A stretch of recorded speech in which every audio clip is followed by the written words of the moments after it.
আসসালামু আলাইকুম এভরিওয়ান। আশা করছি আপনারা যেখান থেকে আমার ভিডিওটি দেখছেন সবাই অনেক বেশি ভালো আছেন এবং সুস্থ আছেন। আমরাও আল্লাহ তাআলার অশেষ রহমতে বেশ ভালো আছি।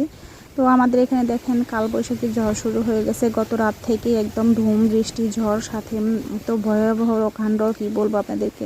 তো এদিকে দেখেন ঝড় বৃষ্টির সাথে সাথে কিন্তু আমাদের চারপাশে যে গাছগুলো ছিল ওগুলো একদম পরিষ্কার হয়ে গেছে। আর আমাদের বাড়ির পাশে যে ভুট্টা বাগান, তো ভুট্টা গাছগুলোর দিকে একটু তাকিয়ে দেখেন কি সুন্দর ফ্রেশ লাগতেছিল।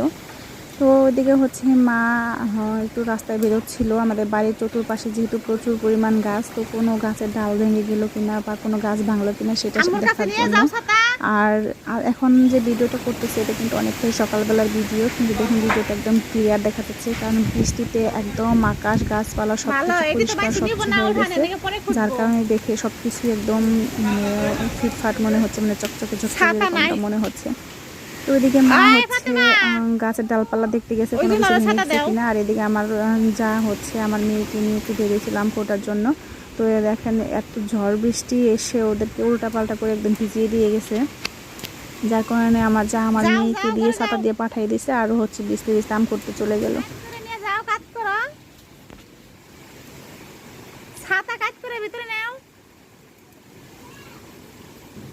এই তো মেয়েটা হচ্ছে ছাতা নিয়ে ঘরে চলে গেল। আর ওদিকে হচ্ছে আমার শাশুড়ি মা যে আপনারা দেখলেন রাস্তা দিয়ে বেরোচ্ছিল গাছপালা দেখতে, আর উনি হচ্ছে এক দিক দিয়ে বেরোয়েছে, তো চতুর্দিক দিয়ে পুরো বাড়ি একদম ঘুরে দেখে আর হচ্ছে আরেক দিক দিয়ে চলে আসলো।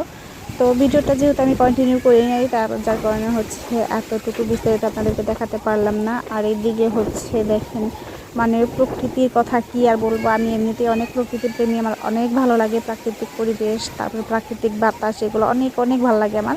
তো এদিকে এখানে দাঁড়াতে আর কি ভালো লাগতেছিল, বাট বেশিক্ষণ দাঁড়িয়ে থাকতে পারতেছিলাম। এখানে এত বাতাস, এমনিতেই বৃষ্টির মধ্যে ঠান্ডা ঠান্ডা, তার মধ্যে এত বাতাসের মধ্যে একদম শরীর শীতে কাঁপুনি শুরু হয়ে যাচ্ছিল। তো আজকে একটা জিনিস আমার ভালো লাগতেছিল যে সকালবেলা আজকে আমার কোনো রান্না বান্না নাই। সকালে মা বলে দিচ্ছে যে রান্না করতে হবে না, অনেকগুলো পাকা আম আছে, আর হচ্ছে পাকা আমগুলো মুড়ি দিয়ে খাওয়া হবে। তো যেহেতু সকালবেলা রান্না নাই, তারপরে আসো, আসতে পারছো? ভয় পেয়েছো? তো মেয়েটা হচ্ছে ও ঘর থেকে করে আসার জন্য আমাকে ডাকাডাকি করতেছিল, বাট আমার কাছে কোনো ছাতা না থাকার কারণে আমি মেয়েটাকে আনতে যাচ্ছিলাম না, মানে যেতে পারতেছিলাম না। তো ওই আঙ্কেলটা হচ্ছে ঘরে ছিল, ওখান থেকে এসে মেয়েটাকে দিয়ে তারপরে হচ্ছে আম খুঁড়তে চলে গেল। উনি অনেকক্ষণ যাবতে আমার কাছে ছাতা চাচ্ছিল, আমার কাছে কোনো ছাতা না থাকায় আমি দিতে পারি নাই। ছাতাটা চাচ্ছিল উনি হচ্ছে আম খোঁটার জন্য। উনি বারে বারে বলতেছিল যে উঠানের মধ্যে এতগুলো আম পড়ে আছে, ওনার খুঁড়তে অনেক মন চাচ্ছে, বা আমাকে বারবার বলতেছিল আমি আমগুলো কেন খুঁড়তেছি না, মানে আমরা কেউ খুঁড়তেছি না কেন। তো আমি ওনাকে বললাম যে এগুলো তো বাড়ির ভিতরে আছে, এগুলো তার কেউ নেবে না, সমস্যা নেই, যখন খুশি তখন খোঁটা যাবে। তো যাই হোক, মেয়েটাকে এই ঘরে এনে দিয়ে আঙ্কেলটা হচ্ছে আম খুঁড়তে নেমে পড়লো, আর সাথে কিন্তু মাও আম খুঁড়তেছিল, ওনাকে দেখে মাও চলে আসতে। তো আমরা কি আর বলবো, বৃষ্টির মধ্যে তো বাহিরেই বেরোচ্ছিলাম না, যেহেতু রান্না বান্না নাই, আর কি বলবো, সবাই হচ্ছে যার যার মতো ঘরেই ছিল। তো আপনাদের ভাইয়া তো ভাইয়ারা ওরা কেউ কিন্তু ঘুমে থেকে উঠেই নাই, আর আমরা তো সেই 4:45টার সময় ঘুম থেকে উঠে বৃষ্টি দেখতেছি, এনজয় করতেছি, বাট বাহিরে যাচ্ছি না। এইদিকে দেখো বৃষ্টিতে আমরা ঘর থেকে বেরোচ্ছি না, মানুষ আম খোঁটার জন্য একদম দলে দলে পেতে চলে আসতেছে। দেখো আমাদের গাছ, আমরা ঘরে বসে রয়েছি, আর পোলাপান হচ্ছে আম খোঁটার জন্য গাছের নিচে দাঁড়ায় রয়েছে। ওই গাছটা তো ফুসলে আম, এত বড় বড় আম হয়, এক একটা আম আধা কেজি, কোনোটা আধা কেজির উপরে। তো ওই গাছে মনে হয় যে 1 মনের বেশি আম পড়ছে, সবগুলাই বাচ্চারাই খুঁটে নিচ্ছে, আমরা একটাও খুঁটি নাই। আর এখন যারা আসছে ওরা খুঁটে নাই, ওই মেয়েগুলা হচ্ছে পরে আসছে। এর আগে হচ্ছে পাশের বাড়ির এক ছেলে আসছিল, রায়হান, ও সেই ভোর 6:30 5:30 থেকে, আমি একবার যখন 4:47 বাজে তখন বেরিয়েছি, ওই সময় থেকে দেখতেছি ছাতা নিয়ে ঘুরতেছে। আর এখন হচ্ছে ছাতা নিয়ে ঘুরতে ঘুরতে অবশেষে সে ছাতাটাই খেয়ে কাপড় চোপড় খুইলে খালি গায়ে আসছিল। তো আমি আপনাদেরকে এখন দেখাতে পারলাম না, কারণ এখনও হচ্ছে এখানে নাই, কিছুক্ষণ আগেও ছিল, এখন নাই।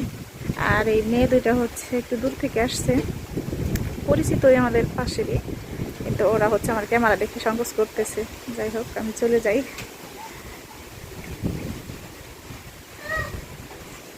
আর এদিকে দেখেন অনিমা দাদির ঘরে চলে গেছে, ওখানে গিয়ে বিস্কিট খাচ্ছে। অনিমা কি খাও, কি খাও? ইয়াম্মি।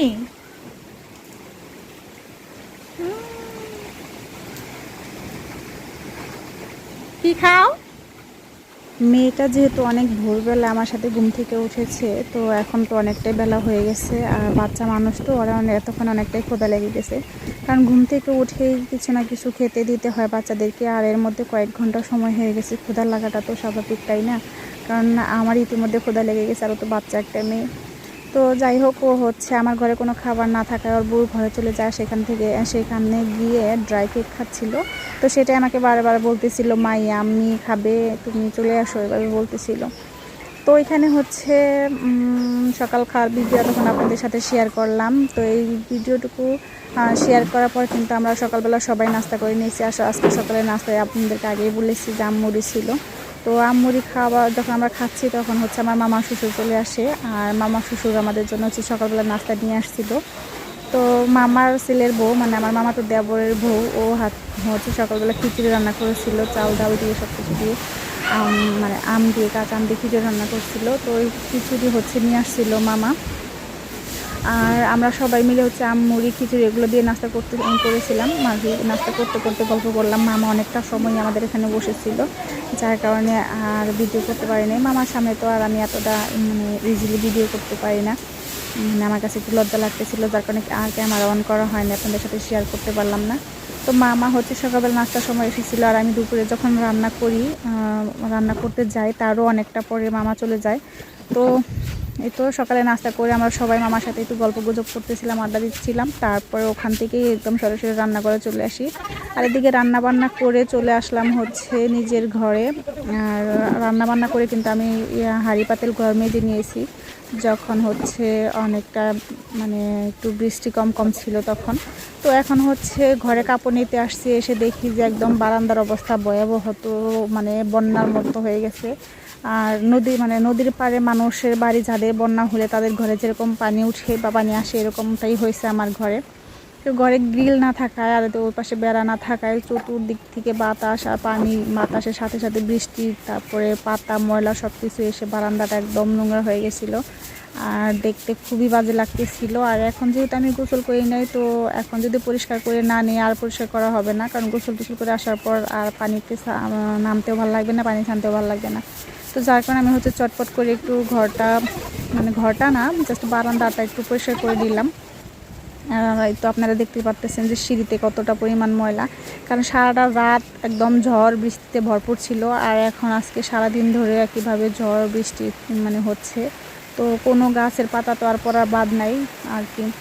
তো এই তো একটা দিকে ভালোই হয়েছে কি যে আমি হচ্ছে এই ঘরের সিঁড়িটা যতই পরিষ্কার করি না কেন কখনোই পরিষ্কার রাখতে পারি না, কারণ একদিক দিয়ে ঘর মুছে সিঁড়ি মুছে বের হই, আর এক দিক দিয়ে আছে আপনাদের ভাইয়া আমার দেবর, ওরা সবাই হচ্ছে জুতা উপরে উঠায়। তো এই ঘরটাতে আমার শাশুড়ির ঘরে বা অন্যান্য ঘরে কিন্তু একদম নিচে জুতা রেখে যায়, কিন্তু কেন জানি এই ঘরে একদম নিচে জুতা কখনোই রাখে না, ধোয়ার সাথে সাথে দেখা যায় যে উপরে জুতা ওঠায়, সবসময় নোংরা হয়ে থাকে।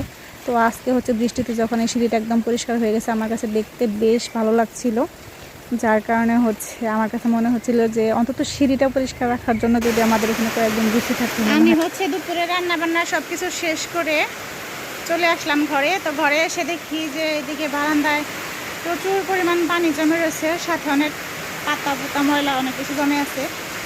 তো এরপরে আমি হচ্ছে এগুলো একটু পরিষ্কার করে নিলাম, যখন আমি এখন যেহেতু গোসল করবো তো ভাবলাম একটু পরিষ্কার করে নিই। পরিষ্কার করে নিলাম।